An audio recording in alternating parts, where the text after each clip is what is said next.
If I could sit across from my 25-year-old self today, over coffee in that tiny apartment I could barely afford, there's so much I'd want to tell her, so much I'd want to save her from. But mostly, I'd want to give her permission to stop trying so hard to have it all figured out. I'm 48, and I've been thinking a lot lately about the letters I wish I could send back through time, not to change everything, because honestly, those mistakes and detours, they led me here. But to offer some comfort to that young woman who was so afraid of getting it wrong. If you're watching this and you're in your 20s, 30s, or even 40s, consider this letter yours too. And if you're my age or older, maybe you'll see yourself in these words. Maybe you'll remember that version of yourself who needed to hear these truths. So grab your coffee, get comfortable, and let's have that conversation I wish I could have had with myself all those years ago. Let's begin where most of us start, with anxiety and the pressure to have life all figured out. Dear 25-year-old me, first, about that constant knot in your stomach, the one that keeps you awake at 2 a.m. wondering if you're behind in life. I need you to know something. Nobody has it figured out. Not your college friend who got married at 23, not your coworker who seems so confident in meetings, not your older sister who bought a house. You know what I learned? That anxiety you feel about being behind, it's not protecting you. It's stealing your present moments. You're so busy mapping out the next 10 years that you're missing the beauty of not knowing what's coming. I remember how you'd lie in bed creating elaborate 5-year plans, backup plans for the backup plans. How you'd panic if something didn't go according to schedule. Here's what I know now. Life is not a project to be managed. It's a river to be navigated. That job you didn't get at 26, it led you to the one where you met Sarah, who became your best friend for the next 15 years. That relationship that ended so painfully at 27. It taught you what you actually needed in a partner. Lessons you couldn't have learned any other way. Stop trying to control the outcome of your life. Start trusting the process. The detours aren't failures. They're redirections to something better than you could have planned. Next, let's talk about love, a subject we think we understand in our 20s, but age shows us differently. About love, sweet girl. Oh, how I wish I could save you from some of the heartbreak coming. But I also know that heartbreak is going to crack you open in ways that let more light in.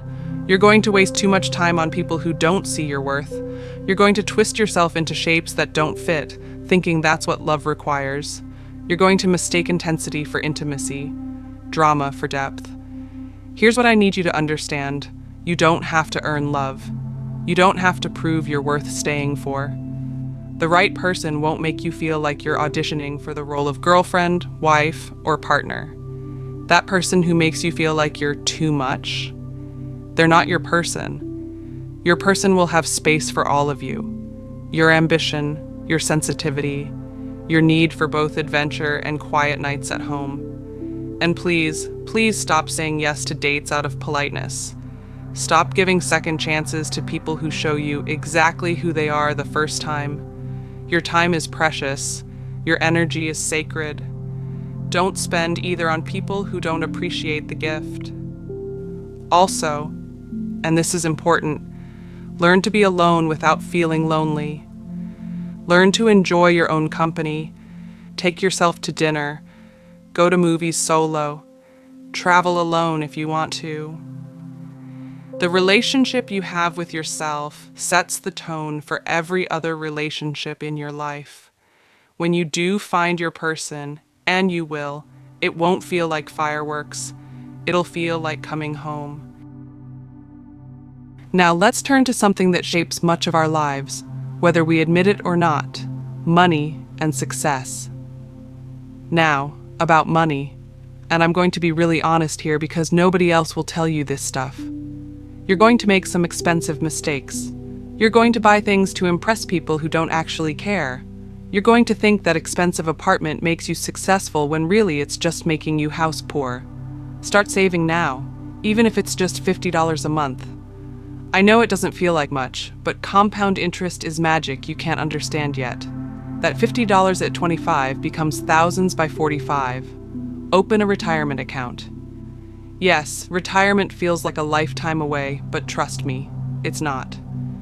And here's something else about money. It's not evil to want it. It's not shallow to pursue financial security. Money might not buy happiness, but it buys choices. It buys freedom. It buys the ability to help others. Don't let anyone make you feel guilty for wanting financial stability. But also, and this is crucial, don't sacrifice your health, your relationships, or your values for money. I've seen too many people climb the ladder only to realize it was leaning against the wrong wall. About career success, you're going to be rejected from jobs you really want. You're going to be passed over for promotions you deserve. You're going to work for bosses who don't appreciate you. This is not a reflection of your worth. Stop taking professional rejection personally.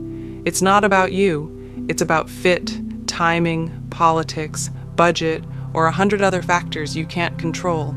Keep showing up, keep improving, keep believing in yourself even when others don't. And please, please don't stay in jobs that make you miserable just because they pay well or look good on paper. Life is too short to spend 40 hours a week doing something that drains your soul. Friendships, those shifting, sacred connections that often evolve more than we expect, deserve their own letter. Let's talk about friendships, because nobody prepares you for how much friendships change as you get older. Some of the people you consider your closest friends right now won't be in your life in 10 years. And that's okay. It doesn't mean you failed or they failed. It means you grew in different directions. People can be meant for seasons, not lifetimes. You're going to outgrow some friendships. Others will outgrow you. You're going to have falling outs that feel devastating at the time, but eventually you'll realize we're necessary. You're going to learn that not every friendship can survive every season of growth. Stop trying to maintain friendships that feel like work. Stop being the one who always initiates plans. Stop making excuses for friends who consistently let you down. Your energy is finite. Invest it wisely. Quality over quantity becomes so much more important as you age. I'd rather have 3 friends who really know me than 30 who only know the surface version. And here's something I really need you to understand. Stop comparing your life to what you see on social media. Those highlight reels aren't real life. Everyone is struggling with something. Everyone has bad days, failed relationships, career setbacks, family drama. You're not behind because your life doesn't look like their Instagram. Also, and this might sound harsh, stop being friends with people who drain your energy. You know the ones. The ones who only call when they need something. The ones who can't celebrate your successes. The ones who make you feel worse about yourself after every interaction. Life is too short for energy vampires. Now let's talk about family, where love, expectation, and complexity live side by side. About family, this is going to be hard to hear, but you can't fix them. You can't love them into being healthier. You can't change family dynamics that have been decades in the making. You're going to spend your 20s and 30s trying to earn approval from people who are incapable of giving it. You're going to exhaust yourself trying to be the perfect daughter, sister, granddaughter. You're going to make yourself responsible for other people's emotions and choices. Learn to set boundaries. Learn to say no without feeling guilty. Learn that you can love someone and still protect your peace. You can care about someone and still refuse to be manipulated or controlled. Your parents did the best they could with the tools they had, but their best might not have been good enough. And that's not your fault. You didn't cause their problems, you can't control their choices, and you can't cure their issues. Give yourself permission to have the relationship with your family that works for you, not the one you think you should have. It's okay to love them from a distance. It's okay to limit contact. It's okay to choose your mental health over their expectations. And please, please don't feel guilty for wanting different things than your family wanted for you. You're not betraying them by choosing your own path. You're honoring the life you were given. It wouldn't be complete without talking about the one vessel you carry through life, your body, about your health. Your body is not invincible. I know it feels that way right now. You can pull all-nighters, eat pizza for breakfast, skip workouts for weeks, and still feel fine. But it's all accumulating. Start taking care of yourself now. Not because you need to lose weight or look a certain way, but because you want to feel strong and energetic in your 40s, 50s, and beyond. Exercise because it makes you feel powerful. Eat well because it gives you energy. Sleep because it's when your body repairs itself. Go to the doctor. Get regular checkups.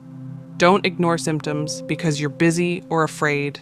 Your health is not something to postpone or take for granted. And please, please be kinder to yourself about your appearance. You're going to waste so much time and energy criticizing your body. You're going to avoid photos, decline invitations, and hold yourself back because you think you're not pretty enough, thin enough, or put together enough. You are beautiful. Right now, as you are. Those imperfections you're obsessing over, nobody else notices them. And 10 years from now, you'll look at pictures of yourself at 25 and wonder why you ever thought you weren't gorgeous. Stop waiting to live your life until you lose 10 pounds or clear your skin or get your teeth fixed. Live now. Show up now. Be present in your life as it is, not as you think it should be. And finally, a reflection on something we never seem to have enough of. Time. About time, it goes faster than you think. I know everyone tells you that, but you can't really understand it until you're living it. Those lazy Sunday mornings you take for granted? Treasure them. Those long phone calls with friends? Don't rush them. Those quiet moments with yourself? Don't fill them with noise and distraction. You're going to be so busy building your life that you'll forget to live it. You're going to postpone joy, postpone rest, postpone the things that actually matter, because you're chasing the things you think should matter. Call your grandparents more. Spend time with older relatives while you can. Their stories, their wisdom, their presence. You'll miss it more than you can imagine when it's gone. And stop saying, I don't have time. You have time for what you prioritize. If something matters to you, you'll find time for it. If it doesn't, you'll find an excuse. Be present. Put down your phone. Look people in the eye. Listen to understand, not to respond. The moments you're living right now will become the memories you treasure later. So let me leave you with one final thought. Something I would whisper to my younger self, and maybe to you too. So, dear 25-year-old me, and anyone else who needs to hear this, here's what I most want you to know. You're going to make mistakes. You're going to get hurt. You're going to fail at things you care about.